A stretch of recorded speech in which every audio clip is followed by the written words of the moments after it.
Welcome, welcome to the 27th episode of the Xbox Experience podcast. I am Clinton Navigator Bowman. To my left is Keith Shadow Hacks Mitchell. To my right is Aaron Sanders. Aaron, Keith, how's it going, buddies? I wish I could be. I wish I could be a little more optimistic right now, but today has mentally and physically drained me. Unfortunately, don't blame you. It's one of those days where it's like,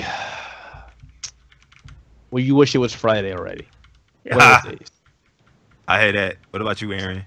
Same thing. Yeah, I'm down in the same boat. Yeah. Yeah.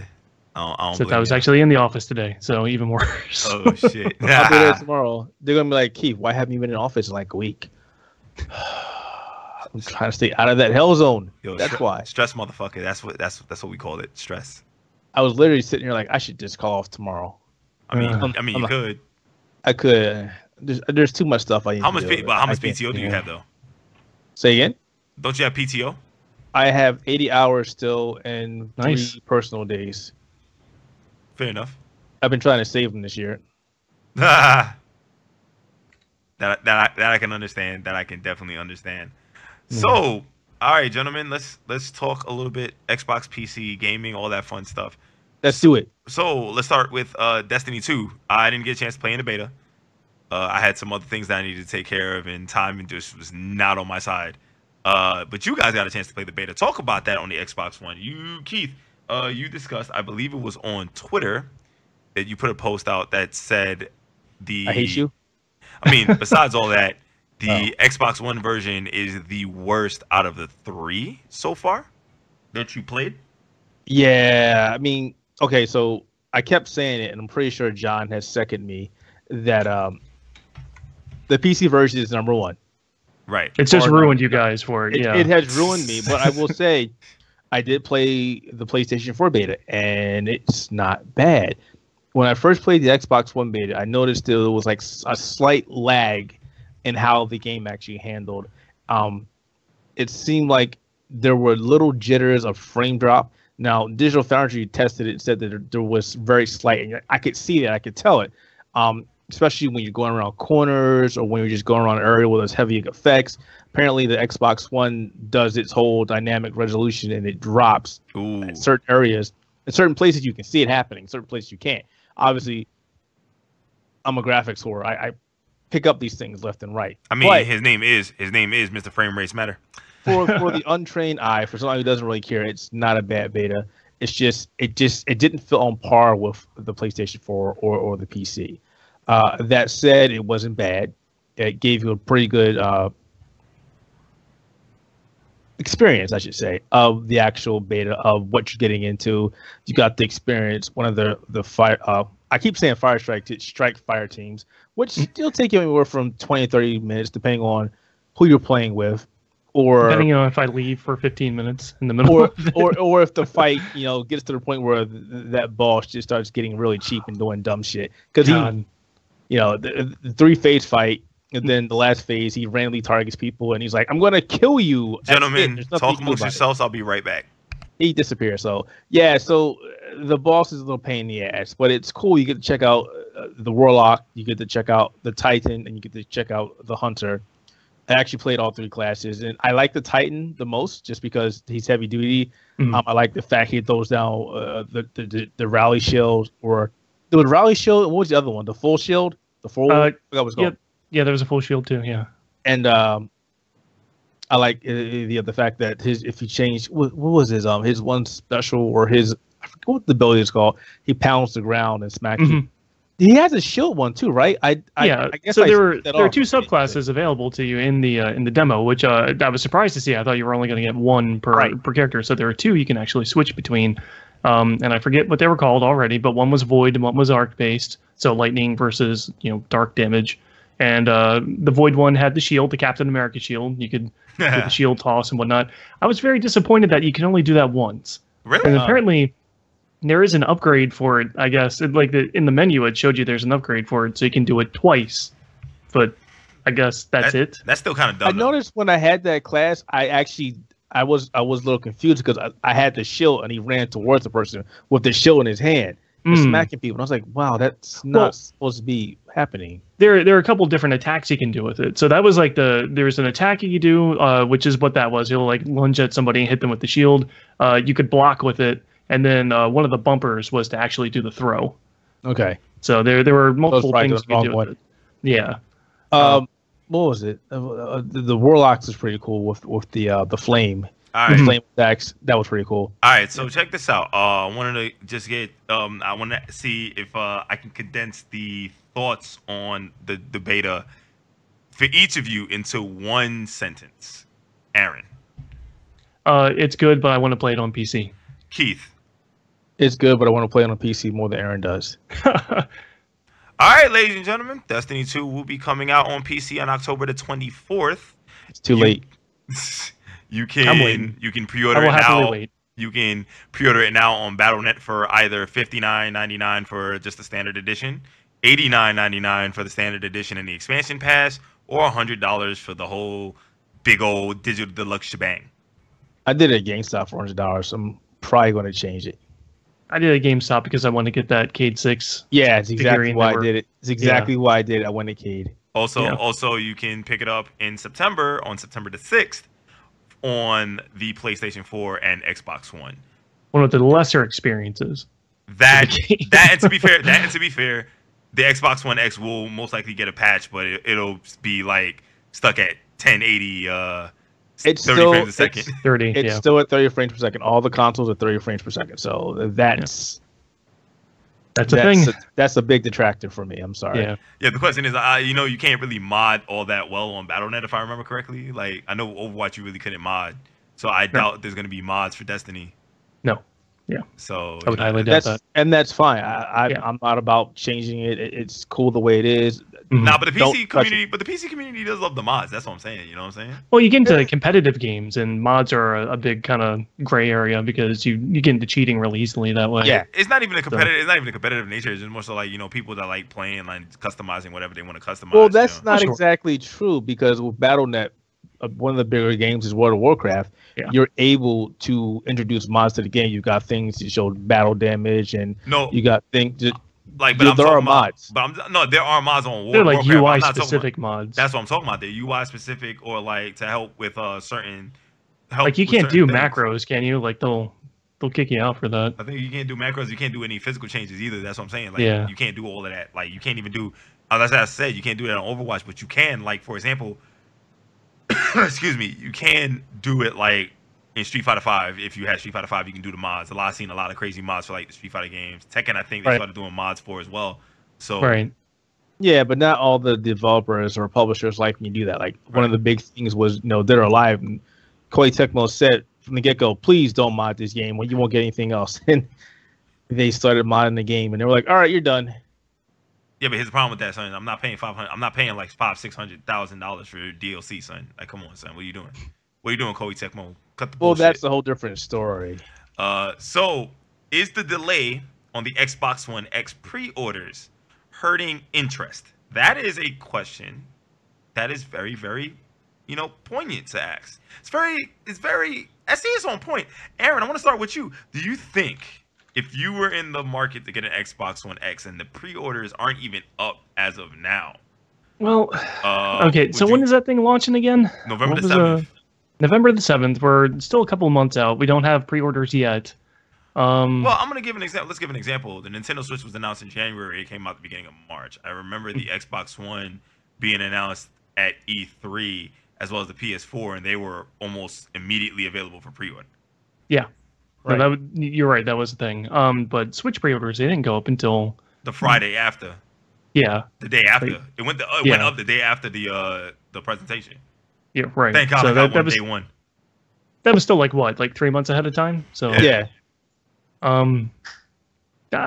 You know what? I don't think it hurts it too badly at this point. And I might have the minority opinion here, but if you're in the market for one, you're waiting for one, you're going to get one.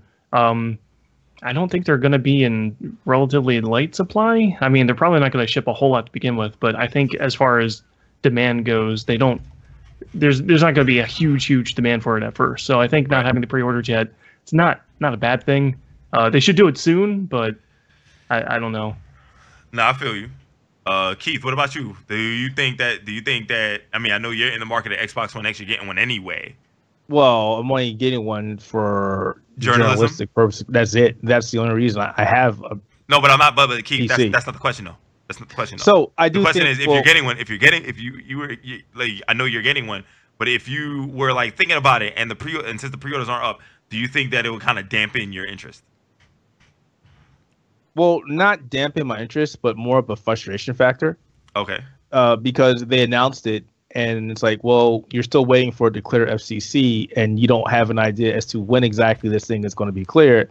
So that could mount frustrations. You're waiting. Okay, what's going on, Microsoft? What's going on? Well, Is it coming? Is it not? But can you blame Microsoft for having to wait on the FCC, considering that the political climate that we're in and the person that's in charge of the FCC? You really can't blame them. Like, I mean, But at the same time, you could put. We don't know. But I'm just saying, like, the FCC so focused on the net neutrality bullshit, they probably like putting dragging their feet with everything else. The FCC is pretty big. There are different branches in FCC that handle certain I mean, things. I know that, but I'm just saying, from a political standpoint, they tend to put stuff on hold in order to like get the one thing that they really want to get done. It just seems, you don't want to. To be fair, they don't want to get the Twitter scorn of Donald Trump. I'm just saying. Right, but you could twist that and go the other way and say, Microsoft, you waited too late. Why didn't you get this? Why didn't you get the ball moving sooner? Like, why didn't you get the FCC approval when a certain black man was in office? It could be like, there's a difference between saying, okay, hey, it's ready to go, we're just waiting for pre-order, versus you can pre-order it right now, go. And that's what a lot of people were speculating. They were like, they're going to announce it, and then as soon as it's over, go here and pre-order it. And that didn't happen. Yeah, I was waiting to see Walmart, and I was waiting to see Target and all that kind of stuff. Get the pre-orders. I was hoping that SNES Classic situation happened. That was just. I mean, granted, this isn't going to sell like the PlayStation or the Switch. This isn't going to sell. I mean, this is in the same position that the PlayStation 4 Pro was in. That did not sell out. It did not sell a lot of systems. I mean, neither did the VR. Well, the VR actually sold out a lot of places. Well, it picked up around the holidays. Yeah, the holidays. It went crazy. That's what really helped that. Which, I mean, that's what's going to help this too. But yeah, I think more so than pre-orders being open already. How long ahead of time was the PS4 Pro available for pre-order before it came out? Like literally the day of the presentation. Yeah. Was that the day of the presentation? Okay. Yeah. Yeah, I just don't think the impact's that big, but it won't be that big. It's just those who already have a negative opinion or an unhealthy opinion of Microsoft are the ones that are going to be like, well, we're not exactly sure. But at the same time, those are probably the same people that weren't going to buy the thing in the first place. Or even buy the PlayStation 4 Pro because they're now all about the 4Ks. The message that both of these camps are sending regarding their 4K consoles is very confusing message. We're not good enough. We can't compete with the PC. That's what the message is. I'm not even going to step into that arena. Yeah, I'm tired. All right, Guru. Don't step in the arena right now. Like, I'm not feeling like DJ Premier right now. I'm just tired looking at these Twitter feuds and these NeoGAF feuds and these Reddit feuds and like Xbox One can kill a PC. I'm like, that's great. No, it kills that's great. I don't care. I'm at the point now where like let the benchmarks and your performance do the talking. Look, and here's my thing though. Like as a I'll be honest, I'm now a predominantly PC player now compared to like before. Like I look at the games that I have on my Xbox One, physical, and most of them I have digital too. I barely use, honestly, my PlayStation 4 and my Xbox One. They mostly get used as for Universal Media Server or for Netflix.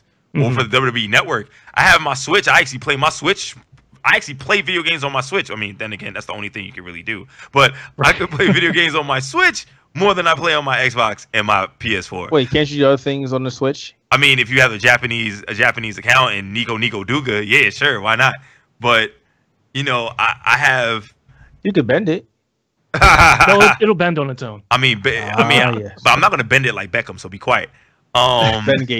Bengate 2.0. Hashtag Bengate. So I'm done. But yeah, back to both there, Clinton. Yeah, but like I said, yeah.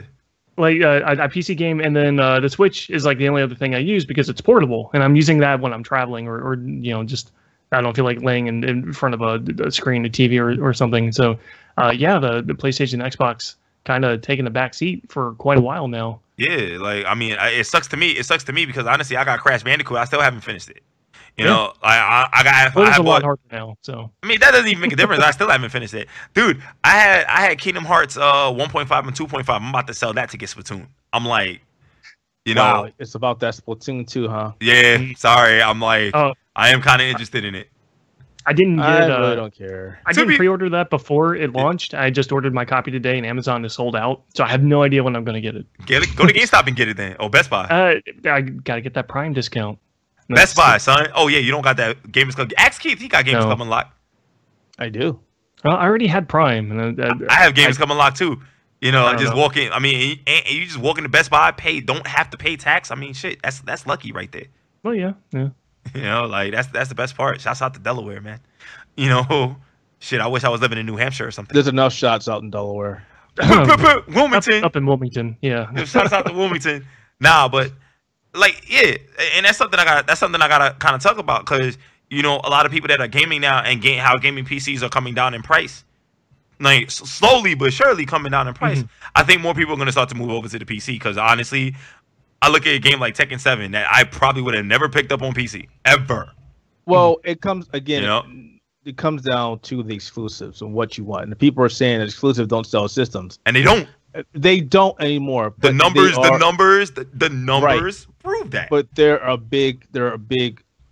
I'm not saying they're big. They're attractive people. I'm not saying that it's not. But to be fair, when you look at the two highest selling games on both Xbox and PlayStation 4, and they both are Grand Theft Auto 5 and Call of Duty Black Ops 3, you got to kind of think about that shit for a minute. It's like, well, not really. There's a reason why those are still where they are. Come on. I mean, I understand that, but I'm just saying you got to think about that for a minute. Like where games like you know, not even Uncharted 4 could not crack the top 5. Like granted, on the Xbox, Halo cracks the top 5 easily because it's Halo. You know, it matches the whole, you know, third person, first person shooter like hype that's going on right now. But when a game like Uncharted still does well, but doesn't crack the top 5 for PlayStation games all time, you know, that's something you really got to think about. Like, it's kind of funny you say that because it goes back to what Phil Spencer says, and that people don't really buy games for the story-driven content. And then everybody threw their hands up there and was like, "What are you talking about, Phil? That's wrong."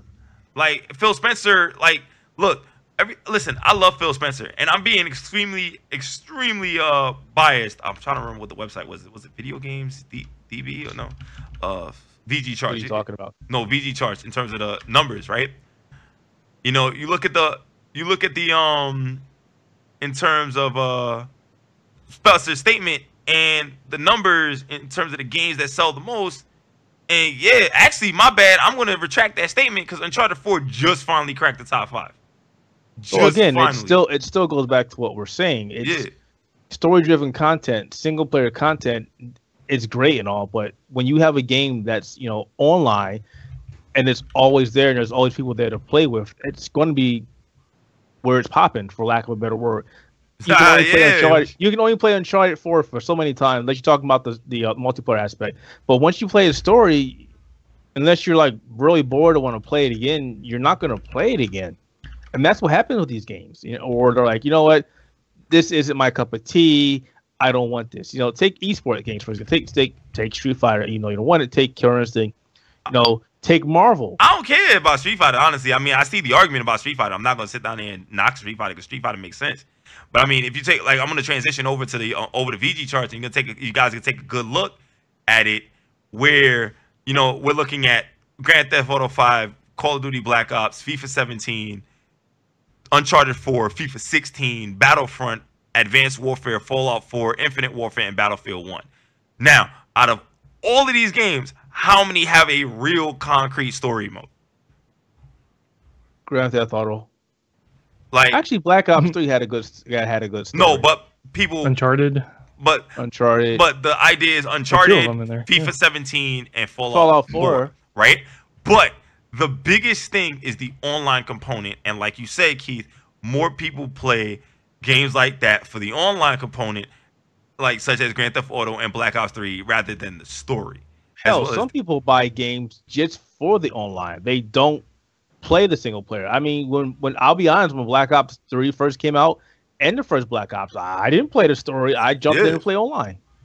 You know, don't get me wrong. Like I will play NBA 2K and I will play My Career because I'm sorry, that shit is fantastic. But give me a chance to hop online and break some ankles. I'm gonna break some that's ankles. The reason why I think that EA and DICE neglected to put a single player in the first Battlefront, or the remake of Battlefront, because like nobody's gonna play it. But then it came out, and people bitch, where's the single player mode? And now we're getting one. So, and that's what kills me, because it's like it's kind of weird. Make up your fucking mind. Like you can't please everyone all the time, as the saying goes. You're right. But I'm like, make up your mind. You don't want a story mode, but you do want a story mode. But you're not buying the good games with the story mode. They want to be entertained. Like, you want to be entertained, but it's like you're not buying these games that can entertain you and hold your interest.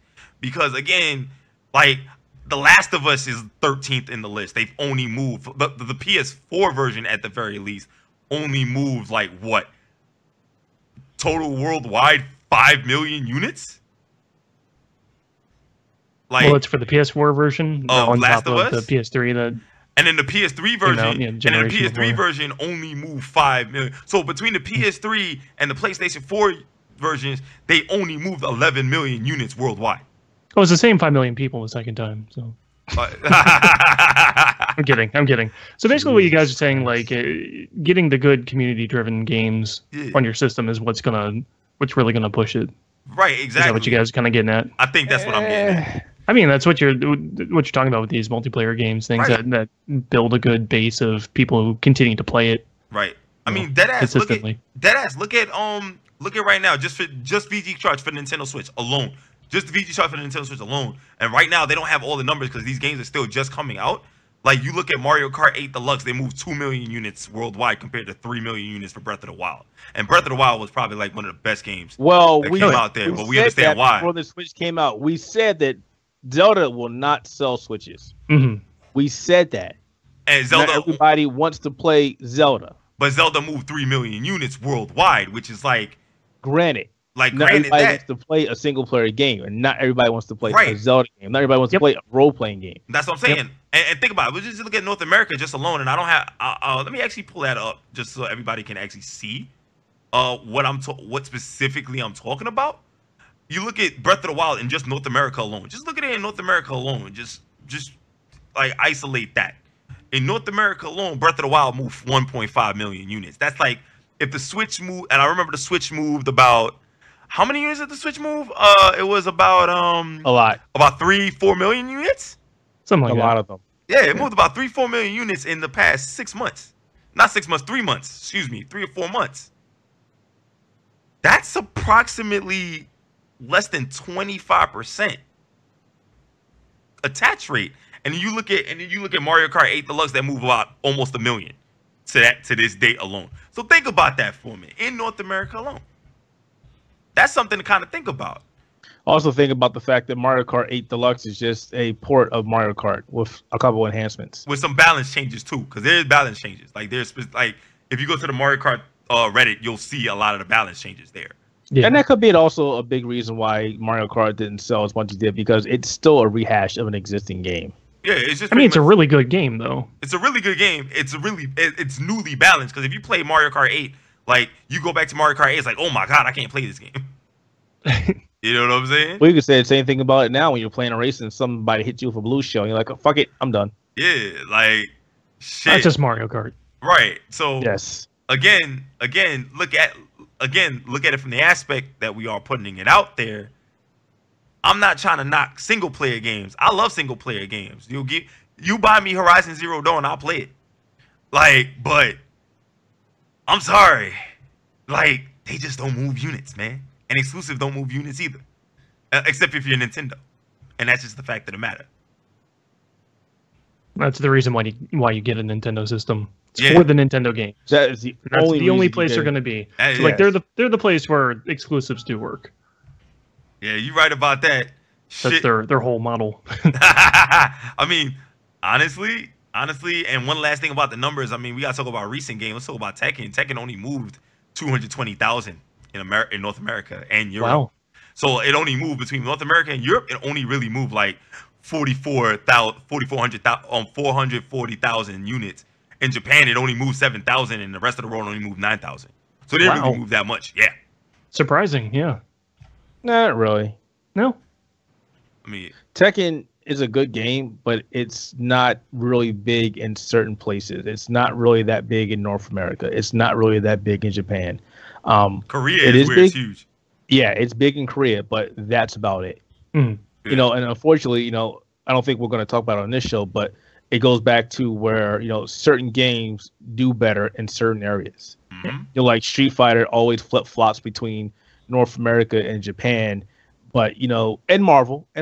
Well, Marvel did. This was his last big year. Marvel dead. He said Marvel dead. Until Infinite comes out, and we'll see about that. But, yeah, and then Korea has taken Tekken and has taken King of Fighters. Yeah. And Mexico, too, is taking King of Fighters as well, if you remember that. Yeah, so every country has their own specifics fighting games they like to play. So I don't think fighting games can really be held to the standard as far as being sold. I mean, again, Tekken 7 is a fantastic game. Easily one of the best games in the entire series. Oh, yeah. But people in North America, for example, would rather play Street Fighter or Marvel or even Mortal Kombat and Injustice. I call Mortal Kombat the hood. I call not Mortal Kombat, Marvel the hood game. Like, yo, everybody in the hood gets Smash, it. And Smash and Smash. And Smash. Like, he's an ant smash. All right. So our good friend Mace offered me a question, and I know I'm throwing it out there, you know, all random. Kill you. You're going off the script, man. Oh, no. I'm sorry. He offered me a question, and I have to kind of ask it. No, you cannot have $5.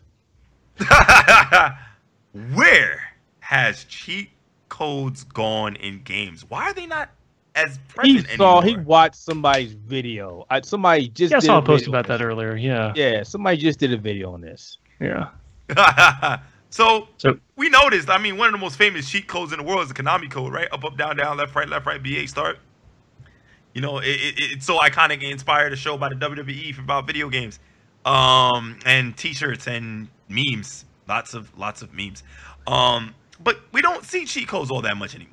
I mean, we're talking about stuff that's actually built into the game by developers. Yeah, kind of like the cheat code for Ultra Street Fighter 2 with Shinakuma to get Shinakuma. Yeah, well, that's the thing. There's a difference between cheat codes and Easter eggs. Right. Mm-hmm. You know, Akuma is an Easter egg. I mean, so is Bill Clinton in NBA Jam. Yeah, he's an Easter egg. He's not a cheat code. They were put there on purpose. But originally, cheat codes were put there by developers to check on something, to do something really quick, to break the game, to play around, like Doom. You know, IDKFA, or I always say I don't give a fuck for that one. I don't give a fuck. Hey. Or the no clip mode. They were there to test stuff.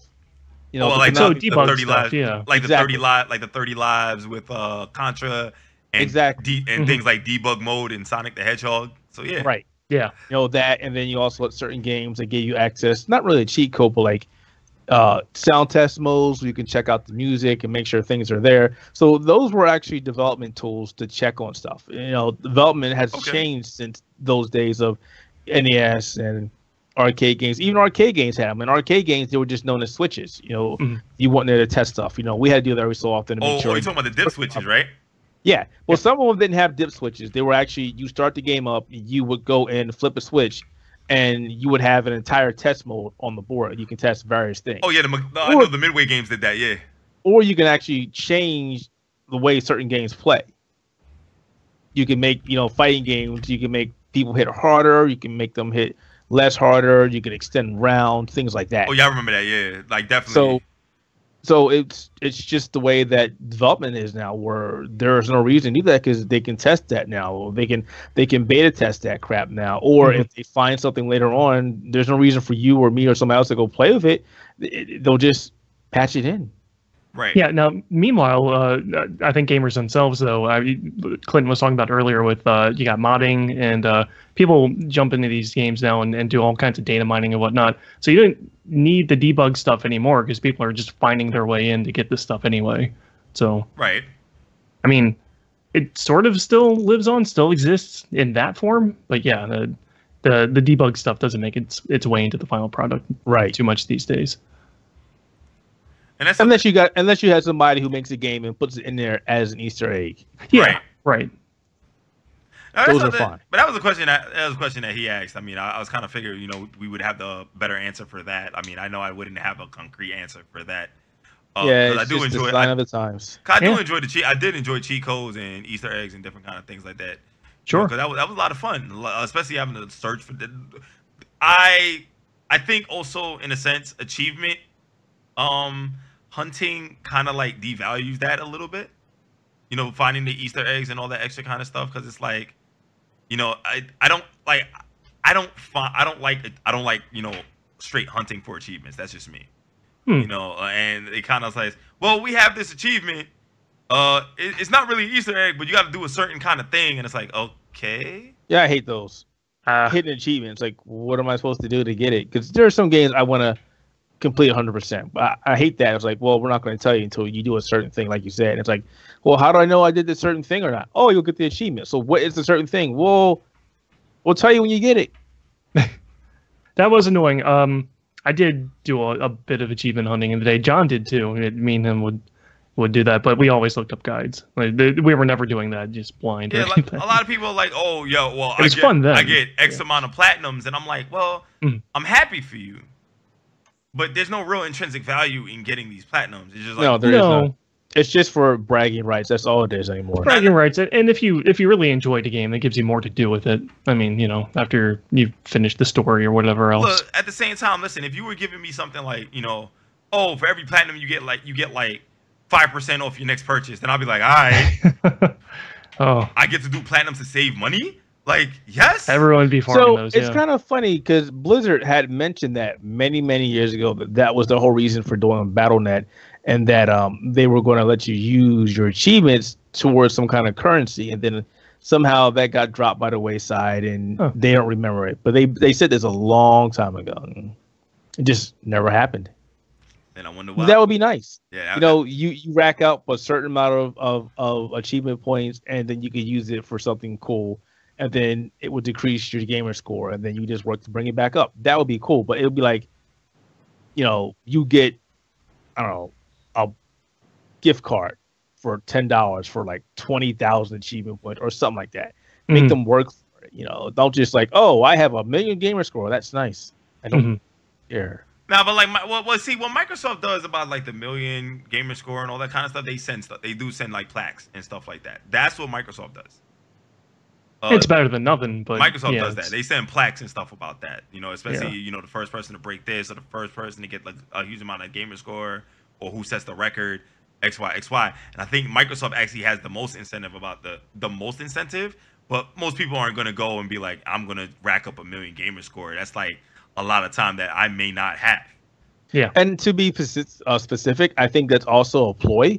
That is their way to keep them playing their stuff on their system. Like for somebody like myself, I play a lot of games across multiple platforms. I'm never going to have 1 million gamer points. It's just not going to happen. If I just play Xbox strictly, then that'll happen. But I play Steam, I play on, the PlayStation 4, I play on the Xbox One. BattleNet, so, Origin. And there's certain games I won't play on the PlayStation, Xbox, play on the PC, and vice versa. So I'll never have a huge gamer score because my games are fragmented or are spread across multiple platforms. It's just not going to work. Yeah, and I also don't like Steam's achievements either. Like Steam's achievements are like, they're just there, and it's like, all right, the fuck for? It's like whatever. Yeah. Sometimes you get trading cards, but even then, like, you're not gonna really make that much money on your trading cards either. So you used to make a lot of money when they first introduced them. Now, not much anymore. No, they're I sold like people run bots for that stuff now. It's terrible. I sold three or four. I sold 3 or 4, and I got like 50 cents. I'm like, okay.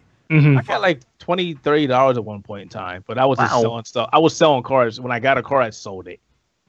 Not like that anymore. Those days are over and done. Yeah. All right. So we're moving on to Comic Con really quickly. Oh dear God! And this is before, that was the thing. This is before the good. This is before the good discussion that we're gonna have. What the hell was Microsoft thinking by holding a show at San Diego Comic Con. Explain that shit to me. You know, Well, no, but here's the thing. But not- stop real quick. Stop real quick. This is after their fantastic showing sponsoring Dragon Ball Fighters at Evo. Like, Well, you gotta get publicity wherever you can. I mean, the fact that Microsoft basically said, "Here, we're gonna give you all the consoles for Dragon Ball Fighters." Like, you know, like Sony, what are you doing? What are you doing? Like, this is Arc Systems. Whoa, let's not do that because Sony is already doing a big backing at Evo with, you know, Street Fighter and Street the Capcom Fighter, Cup, right? So I don't think PlayStation even cares. If this was alcohol, I'd be chugging it right now. Like, that's how fucking stupid shit is. But yeah, let's talk about that show. It was a cluster. I'm trying not to use the curse words here. It's a clusterfuck, okay? Like, God, no. right? God, stop it. It was a train wreck. Do this podcast with T for teen, all right? From the very beginning. So it was supposed to start at 9 o'clock, but they never stated, you know, specific standard time, Eastern Standard Time, whatever. Well, at the same time, it's San Diego Comic Con, so I'm thinking it's going to be like 9 o'clock. Right. Well, here's the thing: they time. didn't state who made the post. Which they should have. I'm just saying. What would make sense? Because you say, if I said, "Hey, something's happening at 9 o'clock," I would have said at 9 o'clock Eastern, 6 o'clock Pacific Standard Time. Mm-hmm. Specific, ladies and gentlemen. You would have put both time frames in there, saying, "Okay, whatever." But they didn't do that. So I think it was like 5,000 people in the chat waiting to watch that stream. And at the last minute, somebody came on from Xbox and was like, "Oh, it's at 12 o'clock." Right. So everybody was like, "It's midnight, right?" Like, it's midnight for us. Yeah. Midnight. Yeah. So why didn't you tell us this earlier? So most of the people left. We came back at 12 o'clock. We started watching the stream, and right off the bat, we're like, "Oh God, this is some kind of party or something going on here. What's going to happen?" So soon enough, the fears were realized, and you started getting these celebrities on the show, and some of them were really cool. I forgot the one woman's name, but she was very nice. She was well known. She was well spoken. She was cool, and she was funny. She was a good compliment to Major Nelson, but everybody else they brought on were not gamers. They were celebrities first and foremost, yeah. And they couldn't play games whatsoever. They were just fumbling over all the games. And they were playing Crackdown 3, they were playing Tacoma, they were playing Forza 7, they were playing Middle Earth Shadow War, and they were just abysmal. They were like, "How do I play this game? What's this button do? What's going on here?" The one dude was just like, "Well, this is not legal. What's going on? This is not legal. If I was an officer, I would give this guy a ticket." I'm like, dude, what the fuck are you talking about? What the hell? So then later, and that was when he was playing Crackdown 3. So later on, I don't know his old name. His first name was Tyler. Was playing Forza 7. The dude was clearly, visibly drunk. You could see that he was drunk, and you could see the face of Major Nelson. He's like, "What do?" Oh my God! Yeah, it was. Yeah, he was trying to. He did not want to be there, and you can see it in his face. This is like Tyler's driving, and he's playing the game. He's crashing against everything, and he's talking to Major Nelson. And I know he's probably got liquor on his breath because Nelson is constantly trying to turn away from this guy, and he's talking about, you know, old school games like they don't make Fight Night anymore, and I like Fight Night, and I played Tony Hawk, and I'm like, dude, they had made a Tony Hawk game, and God knows how fucking long. They ain't made a Fight Night game in how goddamn long. Right, and I'm like, what the hell are you talking about? So then, technically, they made a Tony Hawk game about 2 or 3 years and ago. It was terrible. Yeah, it was terrible. So the woman that was there, I wish I remember her name, came back and Janina, I don't know. I think it is. Yeah. I don't know if she was jokingly or she was actually pissed off. But you could hear in her voice. She's like, "All right, look, it's time for you to get off, Tyler. You are drunk. We don't promote driving while drunk. You need to get off." Wow. She was half joking, I think. She was trying to swing that, make that funny, but also like. I think she was kind of pissed off because she got him off, and then they got somebody on her. The dude that plays Gus on Psych. Yeah. Oh, Dule Hill. Yeah. He was actually pretty cool. He actually knew how to play a game. Janina Gavankar is her name. Yeah. So, you know, I mean, I stayed up to 12 o'clock to watch this, and it was like. But dude, you got Dule Hill, so it's okay. Yeah, but the thing was, how long was that whole show? Psych? No. How long was the Xbox show? It was 3 hours. It was 3 hours. Did you stay up for the entire thing? Did you stay up till 3 a.m. for that? After Dooley got on and he got off, and some kid was on that got on that will play. Oh, it was the kid from Stranger Things. Yeah, I left. I was like, I'm done. Yeah. I'm done. It's like, you play games? I play games. And then he couldn't name one game. I'm done. Like, honestly, I dead ass would have been questioning life if you did that shit. Like, so here's the problem. Here's the problem with that.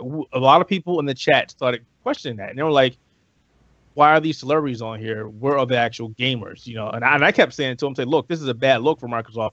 You're here to show off games. You should be having gamers play these games. At the same time, but look, all right, I'm gonna throw it out there. Listen, I ain't gonna try and front, and I ain't gonna try and hate or nothing. But at the same time, you gotta understand that this is San Diego Comic Con, bro. It's like, it's not a gaming show, and on top of that, most of the celebrities. I disagree with you. Totally disagree with you. Look, you interrupted me. You ain't let me finish, ninja. Anyways. Go ahead. I'm still going to disagree with you. I mean, I know you're going to disagree with me. See, you ready to disagree with me already. So it doesn't make sense. I ain't going to say nothing no more. No, I'm kidding. But listen, it's not really a gamer show. It's more of a comic show, right? And more of a, like, pop culture and stuff like that. So you're going to see more of those types of celebrities there instead of, like, motherfuckers like Terry Crews, which they should have had. Motherfuckers like, you know, they should have had cats like Terry Crews, Mighty Mouse, Demetrius Johnson. I think his name is, I'm trying to remember who it is. From the UFC. All those other type of cats you should have had, like all those other celebrity gamers that you should have had, you know, out there that actually played games and shit, instead of getting all these random motherfuckers. You know what I'm saying? That's how I see that's it. The thing. That's the thing, and that's what a lot of people were saying. Then you had other people that were sticking up for the celebrities, saying, "Oh, it's hard to talk and play a game." And it's like, no, it's not. And everybody's like, "Wait, you guys are celebrities. You guys are movie stars. You guys are doing this shit every day. How is this hard?" Bro, do you not know Yipes? Like, yo, son, he talks shit and play video games all the time. So it was like, we're not taking your line of malarkey. This is, come on. Was this at the end of the day after like a full day of Comic-Con, right? Yeah. Like this was. So I mean, the celebrities probably went through the ringer, going through all the panels, doing all the interviews. They probably did all kinds of press junkets and whatnot. Right. And then they probably just got dragged into this Xbox thing. Just told, you're just going to go on this thing for Xbox real quick, and then and get dragged in. Somebody throws a controller at them. I don't know if they actually. I mean, to be fair, that's a valid. Yeah, that's a valid argument, though. Yeah. I can see that for some of them, but for the one dude that was basically drunk. Yeah, that guy. That seemed like that was at least planned for him to be there, and he just showed up not in good shape. So that was pretty rough. But I don't know. I agree with Clinton that I don't think it's as much of a gaming show as it's definitely more of a comic and a pop culture show. Yeah. So them dragging the celebrities in, it's because, okay, we're at this show, we're gonna get whoever we can in here and try to get whatever publicity we can get out of this. If somebody does something really memorable, we'll have a clip of it to really promote. If the whole thing sucks, then we'll just never talk about it again, which they probably won't. That's the problem with that, though. They don't have to talk about it, but everybody who watched that stream, but it'll still count. But to be honest, it'll still bring attention to Mixer. It's like, well, wow, the Mixer stream is crisp, it's clean, it's blah blah blah blah blah. I mean, there was already a couple of threads and people doing videos about this on YouTube saying, "What the hell did you just do, Microsoft?" There has not been one positive spin on this show at all. Because negativity sells, motherfucker. Like, I'm sorry. I'm sorry. I understand what you're saying, but as a gamer, no, that was bad.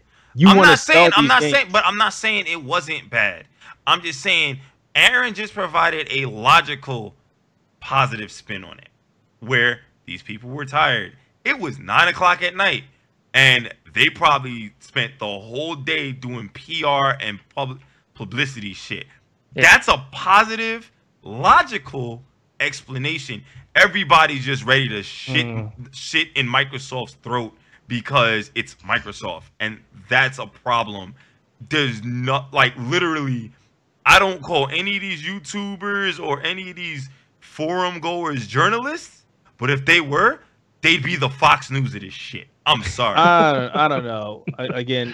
I'll spin it. I'll throw my 2 cents in. No, but I'm agree. No, but you see, both of your points were valid. I'm not saying I get that. Not. No, I get that. What I'm also saying is they could have been tired, but I mean, Jesus Christ, it doesn't take a rocket science to aim a controller and actually hold the controller properly. Well, to be fair, I'm sorry. Don't get it twisted. I can tell you, gaming while tired is not a smart idea.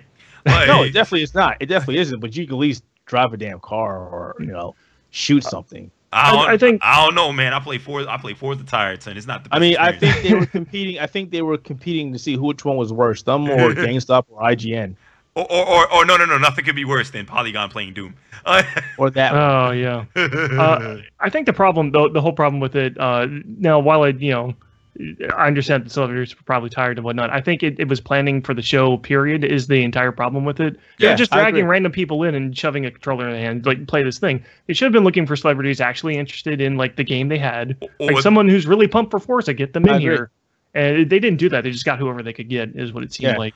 And at the same time, you can also kind of spin that in a way where it's like there wasn't anybody that was there that day that was like interested, or they had already left. So they didn't plan ahead of time. They didn't plan ahead of time. Yeah, they should have lined it up ahead of time. Yeah, they should have planned. I mean, yeah. And that's all I can say. That's all I can say. They didn't plan it. It was a rough show. Yeah. I'll definitely say it was a rough show. I'd give it a thumbs in the middle, if anything, because it could have been better, but it could have been a whole lot worse. That's true. Like, Keith, to be fair, it could have been a whole lot worse. It could have been just random. I don't want to see it being. It could have been just random, like, con goers, like literally just trying to get their 15 minutes of fame and just doing dumb shit. Some of them probably would have did good. They probably would have done good, but they probably would have been doing some dumb shit too. So at the same time, it's like, it what you do is you get Zac Efron back in there and you get him high. Zac Efron, yes.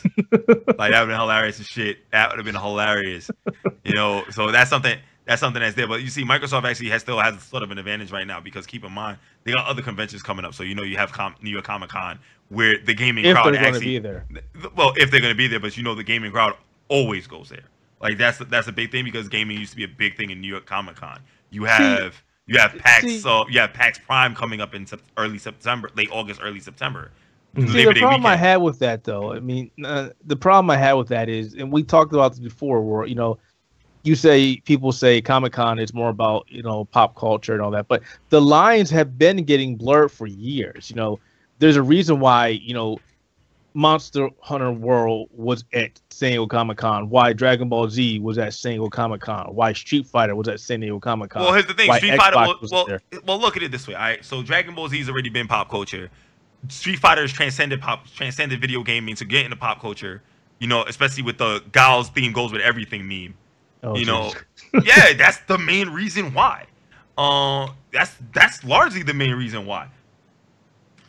So there's that you gotta take into perspective with that.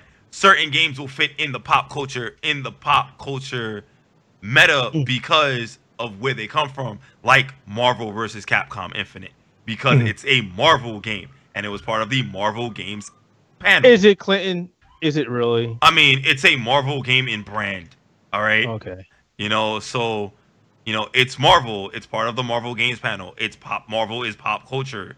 Marvel is bigger pop culture now. So that's where that fits. You're not gonna see shit like Final Fantasy at a San Diego Comic Con. So why was Nintendo there then? Again, am I gonna repeat myself? Nintendo. I'm just saying. Am I gonna repeat myself? Nintendo's also a very pop culture-y kind of thing. It's not pop culture. It's video games. No, Nintendo. I'm just throwing it out there. Nintendo is a pop culture brand. It's a pop culture brand because when you think gaming, you think Nintendo, and it's like exactly. When I think gaming, I think Nintendo. When I think comics and movies, I don't think Nintendo. I think Marvel. But in popular, there's always that rumor going around that there's going to be like an animated Zelda series on Netflix or something. So I don't know. But that's what I'm saying. You never know. When you think video gaming in the pop culture, in the popular sense of things, it's Nintendo they go for automatically because Nintendo is a household name. So this is why they can get there because it's kind of a household name. It's not like Microsoft or Sony is a household game. Didn't they show off the brand new Uncharted at Comic-Con too?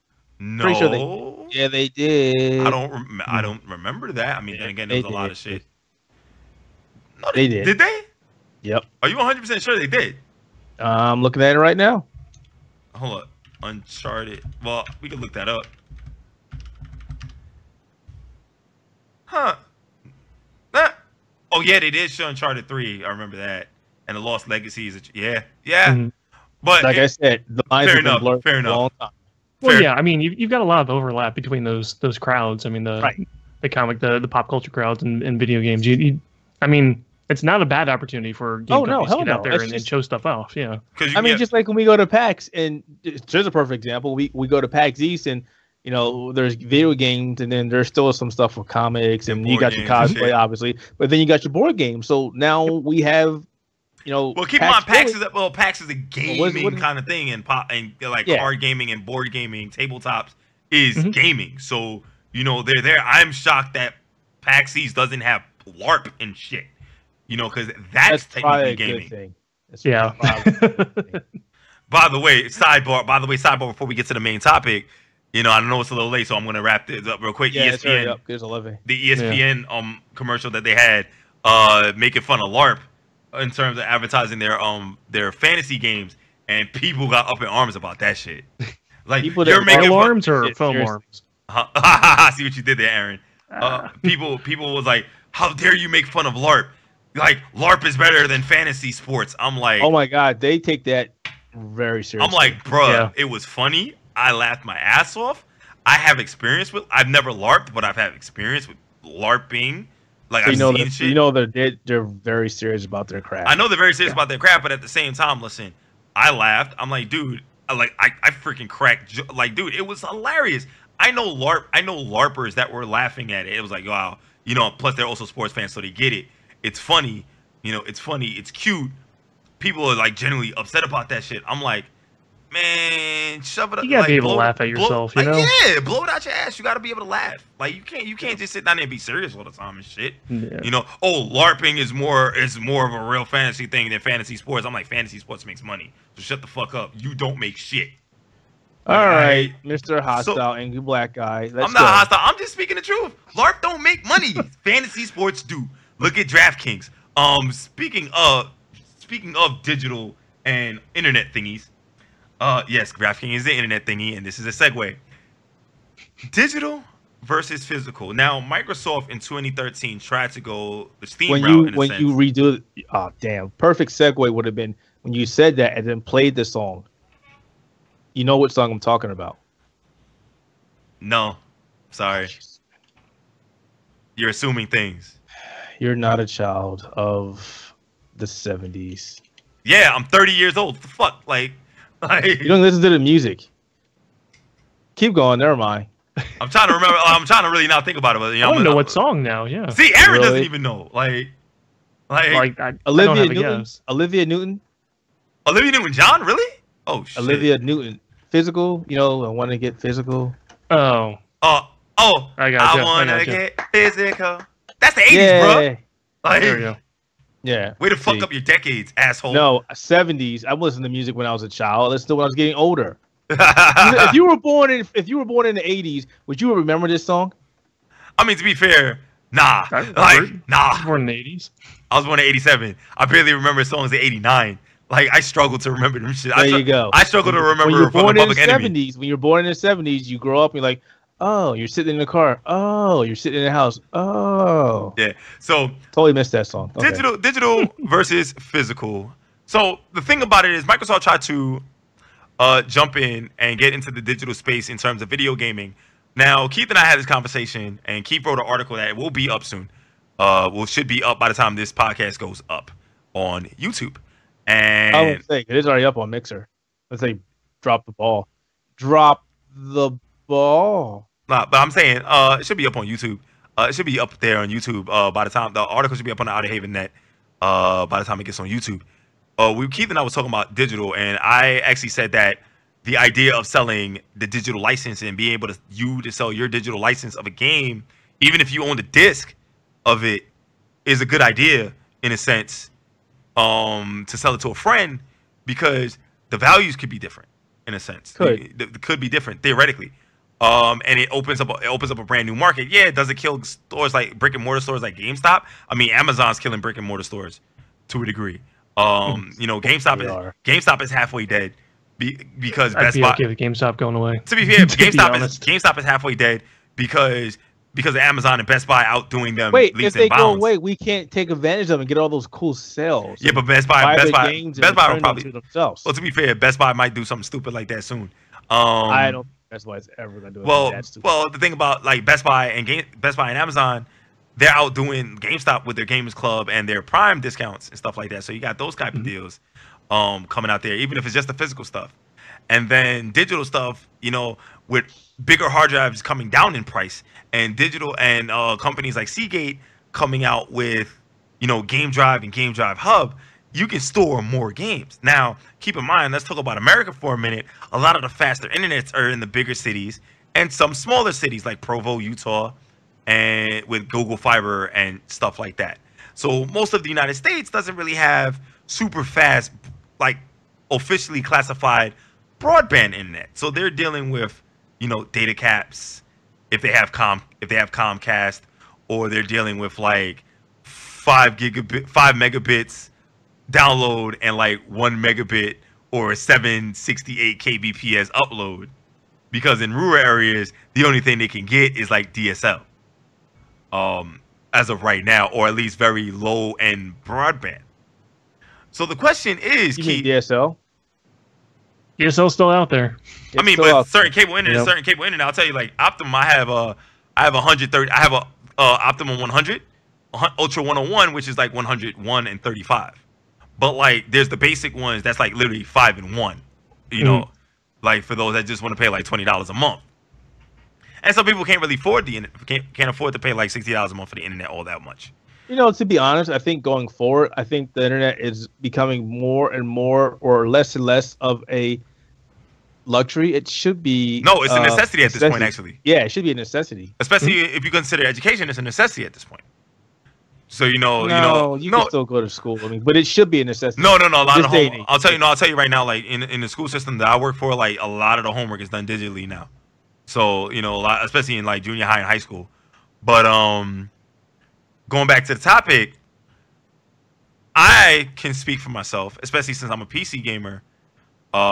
You are. You introduced me, Keith. Self-proclaimed earlier in this podcast. He said he's mostly a PC gamer now. I don't believe him. Keith, come on, son. Don't give me that bullshit. There's a lot more moves to the digital side of things and just getting games digitally, because you don't have to worry about things like, like taking up space with cases, unless you get the steel books and all that kind of stuff. Are you talking in regards to being a PC gamer? Because if you are, you have to change your wording. Not just PC gamers, just like, if you have an Xbox, if you have a PlayStation, if you have a Switch, if you have a Wii U, Xbox 360, if you were as a PC gamer, you're already locked into a digital feature. You don't have any recourse. Well, to be fair, you can still get discs, but like you could. A lot of those discs you buy now are just launchers to download the shit. I know. Yep. I know. I'm just saying. It's hilarious. You can still buy discs. Download it. You can still buy discs. You can still buy discs. The box is to like store if you're a collector. Like Keith and Josh have the World of Warcraft boxes and stuff. The original Warcraft, a couple of the Warcraft. I know. All of them all have the game on there. You just need to launch to play the game. But the discs, the physical media, the game is actually on those discs. I know. That's what I'm saying. But I'm just saying, I'm just using that as an example, right? Grand Theft Auto was a 7 DVD like install, which was kind of dumb, and things like that. So it doesn't beat Windows. I know, right? Well, then again, Windows got it confined to 1 DVD now, or a flash drive. So, they're on there. Or online downloader, because that's the thing. Yeah, the download. So if you have like an Xbox, I see more people going to the digital, or PS4. It's people going digital. I know I have a lot of digital games on my Switch and a lot of digital games on the PS4 and the Xbox One. Plus, I think on my Xbox One I have 2 different hard drives attached externally. And I was asking for trouble.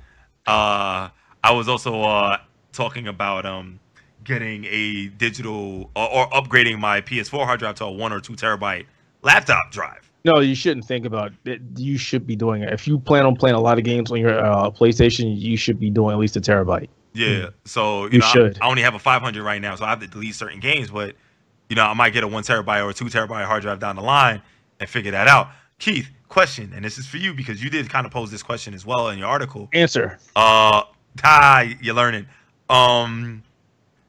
Digital or physical? What are your preference, and what are the pros and cons of both? Actually, I would say insert see article, but it's not out yet. So That is a very long-winded answer, so I'll try and condense it. TLDR. Pros and cons, the top three. For pros is convenience, accessibility, and discounts. Okay.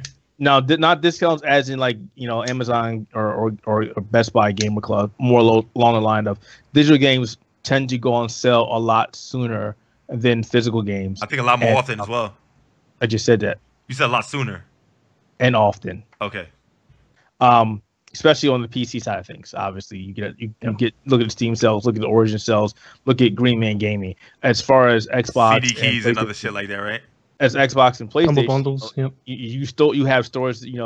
Green Man Gaming does PlayStation and Xbox games now. A bunch of places do Xbox and PlayStation games.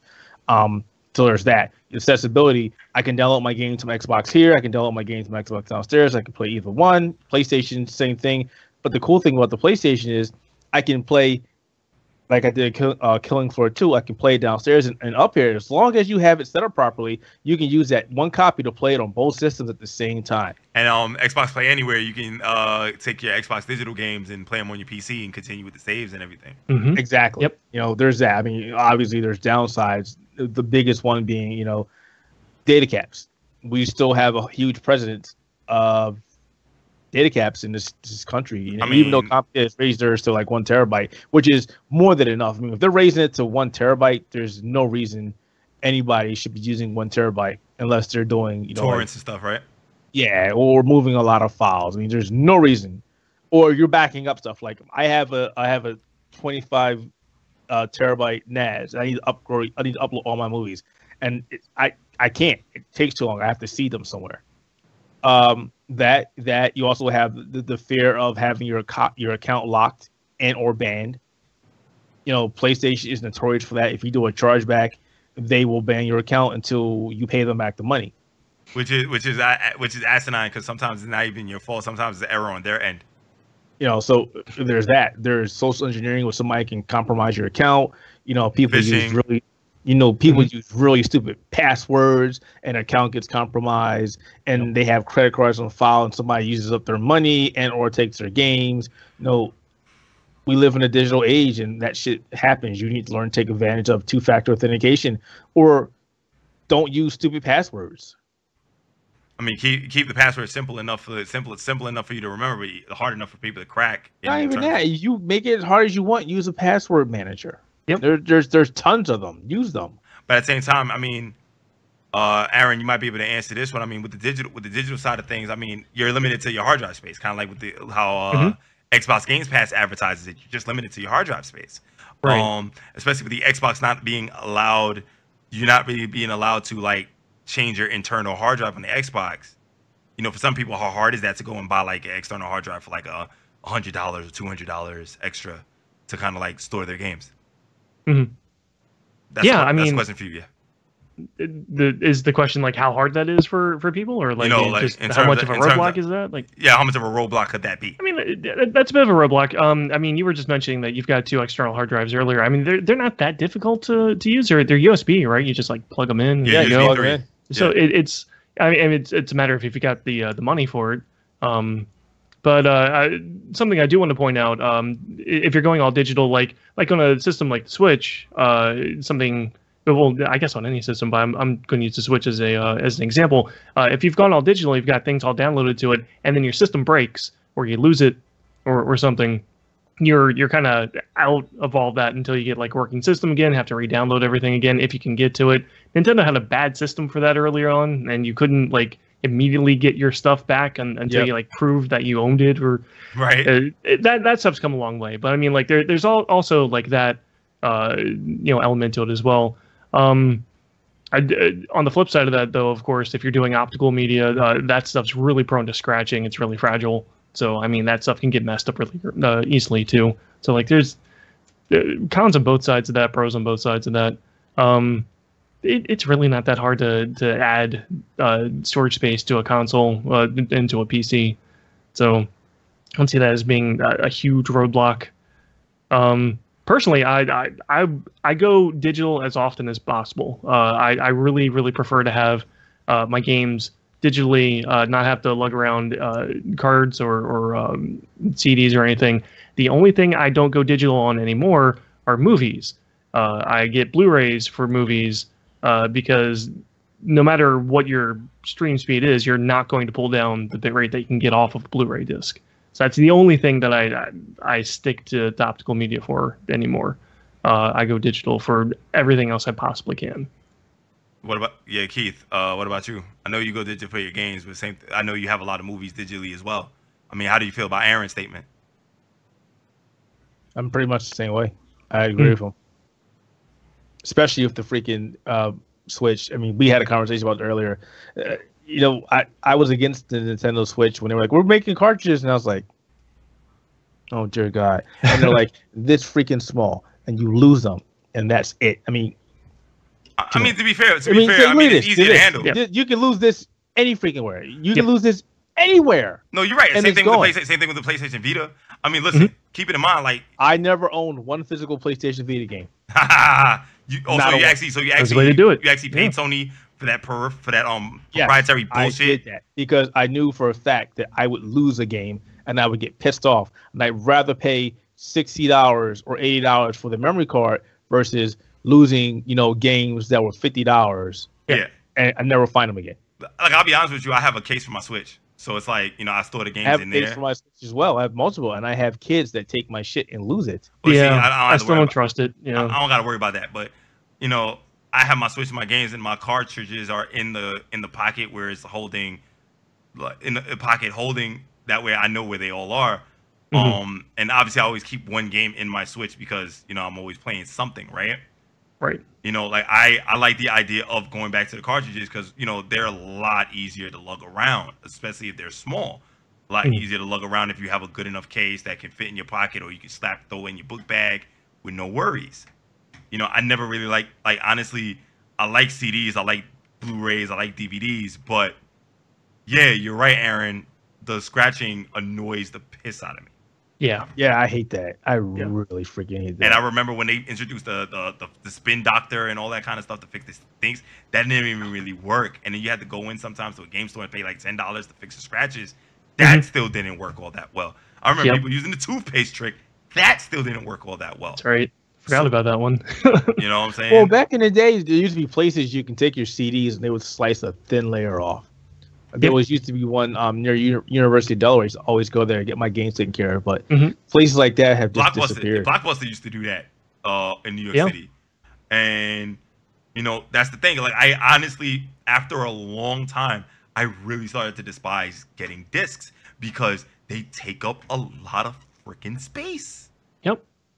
And they're fragile. And because music has moved to a more digital platform, MP3, even though technically, quote unquote, MP3 is dead. I don't even buy CDs for music anymore. I just basically buy them off of. No, I still buy them because obviously there's still some CDs you just can't get, or some music you can't get. Like a lot of import music, you have to get a CD because you can't find it in Amazon I'll buy Google or iTunes. But I'll still buy the CD and rip the shit. So it's I'll buy the CD, rip it, and sell it back, and then sell it to somebody else. I don't keep CDs. If I had like a record player, I get vinyls. I have vinyls right now that I got from Def Jam as promo copies and shit. Back when I was doing college radio.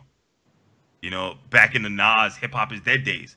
But if I'm the only thing I probably other collect is vinyls as well. So that's one of the few things that you would do. Because vinyls are something that people are starting to collect now. But in terms of video games, I think people, at least if you have the internet, if you have the money for the internet, and you have the speeds and the capability, I'd say go digital. Just save your money and go digital. Yeah. Save your money, save your time, save your space, go digital, and just call it a day. Final thoughts on this topic before we get out of here. Alrighty. I was gonna say my article is coming out tomorrow. I've already stated everything I do now is going digital. Outside of certain collector's editions, I'll be going digital, and even then, I'll usually buy the collector edition, and then I'll sell the physical game and buy it digitally. Right. And even then, you got to really think about it from an aspect where it's like people can't afford that. And I understand that if you can't afford it, you keep doing your thing. But if you can Right. do it, do digital.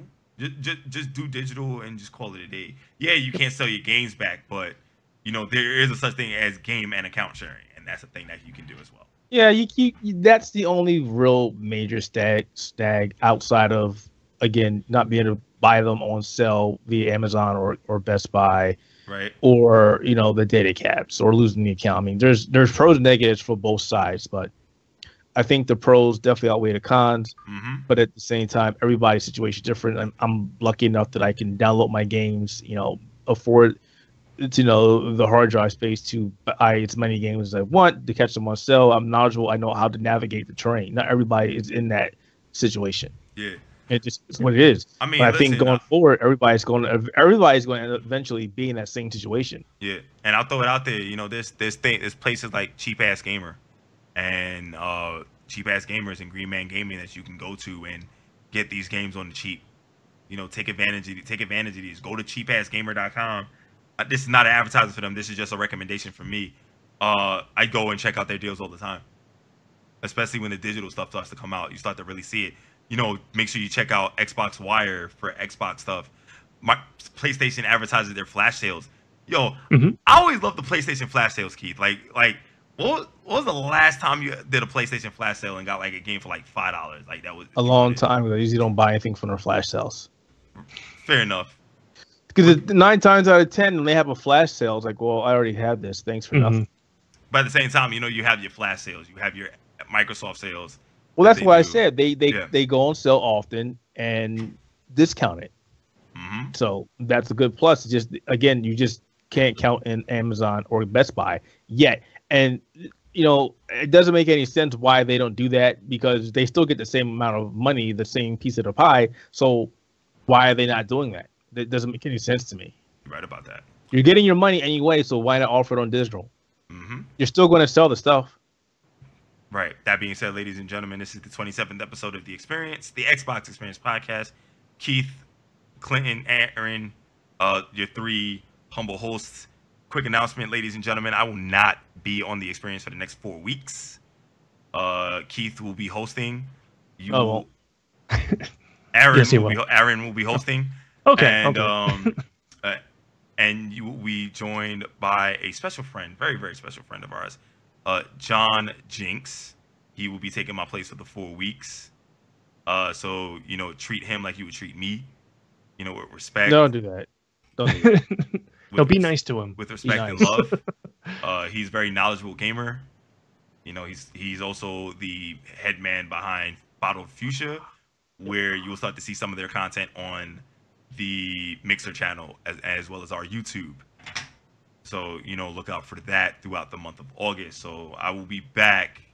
I will actually make that 6 weeks, 6 or 7 weeks, because I will be going for surgery as well. I'm sorry, I forgot about that. Oh. So I'm going for surgery for a deviated septum. So I won't be back until September, actually.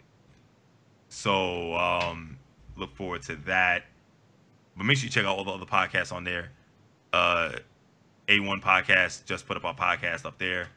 Make sure you check out Sony Centric. We'll get 73 up, and that'll be the last week that I'm going to be doing Sony Centric for about the same amount of time. Also, the Nintendo Entertainment Podcast, the War on Infinite panels, as well as I'm getting tired too. It's like I gotta go get ready. I've already left. Well. This is just after image. I'm not hearing you. All right, Goku. As well as the Strange and Wonderful recap, our recap of Twin Peaks, as well as the upcoming recap for the Defenders that myself and Sarah will be doing. So there's going to be that. We got that planned. There's a lot planned coming up. Keith, did you put up the Destiny stuff on YouTube yet? What Destiny stuff? Oh, y'all didn't record? No. We had a stream or something, didn't we? We had Sort of. issues. We had issues. We had issues in schedulings. No. Remember we were having issues. You were trying to find a headset. Yeah, I was kind of digging through these boxes back here for 20 minutes during it. Yeah, but make sure you check out the YouTube. We have a lot of content coming out. Keith we'll do a lot more of the Outerhaven reactions. So a lot of it is like me and Keith just talking, or Aaron and Keith, or Keith by himself just reacting to certain big news or topics that we want to talk about there, as well as other things such as Let's Plays and the streams on the Mixer channel. So you go make sure you check out the Mixer channel for especially Keith streaming Dark Souls 3 again, even though he said he wouldn't do it. So I'm probably going to stop with that. There's other games out now. That being said, ladies and gentlemen, I'm Clayton Navigator Bowman. Keith, Mr. Frame Rates Matter, and Aaron Mechanicism Sanders. Episode number 28 coming at your head next Tuesday. Stay gaming, ladies and gentlemen. Stay gaming. And good night. Good night.